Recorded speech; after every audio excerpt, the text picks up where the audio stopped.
I am here to respect the President, the office of the President, the Vice President, the office of the Vice President, the House of Representatives, and each one of you. In every crisis, there are big winners and there are big losers. Unfortunately, it is the poorest of the poor who is always the losers. So I urge all of you, let's unite.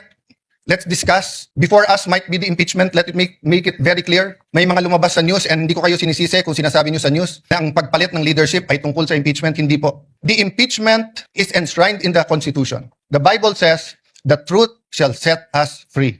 We want to be free from poverty. We want to be free from corruption. We want to be free from a government that is busy fighting its own people or the people fighting each other. Hindi to Facebook, hindi to social media na pwedeng bawat minuto may nagbabanatan. In real life, in the non-digital life, we have to be here for each other. It doesn't mean anything if we say we're devout Muslims or we're devout Catholics or devout evangelicals if we cannot love each other. In the Senate, we might not like each other, but I think we can work each other and we can love each other.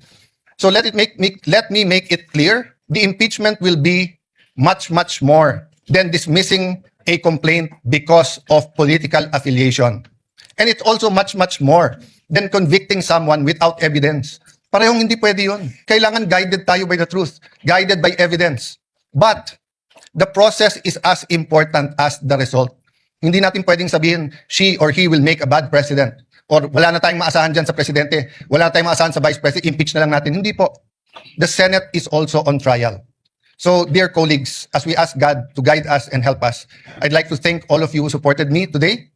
I will do my job, but I'd also like to reach out to all my colleagues here today. Ngayon lang naman po tayo na may divisions dahil mabigat ang politika. Pero actually, we've worked together, and if we could only go back 20 years and then go back now, can we go to 20 years from now? And let me tell you what I told the group last night nung nag-meeting kami. Basta't lahat ng gagawin natin, huwag tayong magsisisi. Huwag tayong gagawa ng pagsisisihan natin. So feel free to call me out if you think mali ang direction.